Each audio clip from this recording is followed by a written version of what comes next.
This weekend's big box office releases are all about fantasy and fairy tales. Our movie critic Matt Atchity from RottenTomatoes.com is here to give us his grades. Matt, good to see you. Good to see you, too. So it seems like this is the weekend of, fantasies. Why not? You had the Mega Millions. People fantasized about that, so why not have that at the movie theater, too? So let's begin with the Wrath of the Titans. What's that all about? This is the sequel to Clash of the Titans from a couple years back. It's set 10 years later. Sam Worthington returns as Perseus. The gods have been losing their powers, and looks like creatures are going to be breaking out of the underworld, and Perseus has to stop them. All right. Liam Neeson is in everything, it seems, these days. Let's take a quick look at a little clip. Everybody back!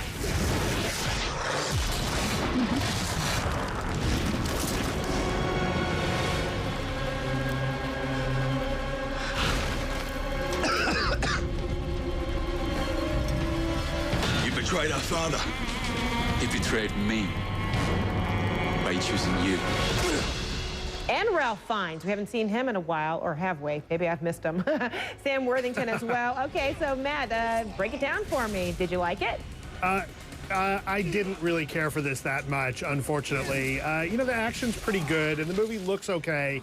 And it's a much better 3D transfer than the original. You don't have it looking like someone's hair is 10 feet behind their head like we had in that terrible post-transfer from Clash of the Titans. So technically this movie holds up a little bit better, but it suffers from the same problems the first one did. The story gets a little confusing, and you really don't care about the characters that much, which is unfortunate because you do have a really great cast here. Like you said, Liam Neeson, Ralph Fiennes, Sam Worthington. One of the few bright spots is that Bill Nighy shows up for about 10 minutes as Hephaestus and steals the movie, never gives it back. And on that level alone, I'd say that's probably the best recommendation I can give here. But ultimately, the movie's mostly disappointing. Oh, okay. So your grade then? My grade is a D. Be harsh. It's not a total loss, ouch. but it's not great. Okay. All right. Well, D, that's tough. You're a tough grader, but you mean it. Okay, let's talk about Mirror, Mirror. This with Julia Roberts and Lily Collins, Nathan Lane. Is this kind of a play on a storyline where, Snow White or something that we're used to seeing? This is basically Snow White told from the point of view of the wicked stepmother. And it's Julia Roberts stars as the stepmother, Lily Collins, the daughter of Phil Collins, playing Snow White, Armie Hammer playing the young, charming prince.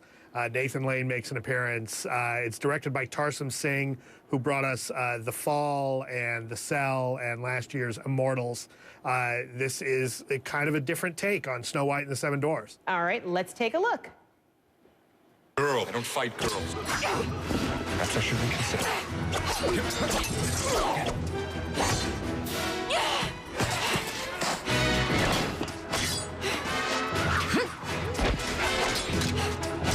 You in her thrall. Can't you see she's manipulating you? That is absurd. Oh, I see. Snow White meets Matrix. That's what this is really about. So, did you like Something like that. And what's the rating on this one, by the way, too? The rating on this is PG, I believe. I did kind of like this movie. I thought it was pretty fun. It's got a different take on the Snow White story. One of the things it does impressively is that it gives you a new set of dwarves who all have distinct personalities, and none of them are the standard dwarves we know from the original 1939 Disney film. They all have new names and new personalities. No Sleepy. Some great performances here. No Sneezy, Sleepy. anything like that? No Sneezy, no Doc. Completely different characters. And they're all really fun. Probably the standout performance here is Armie Hammer, who people might remember from the Social Network. He played both of the Winklevoss twins. Yeah, that's right. He's a cute guy, too.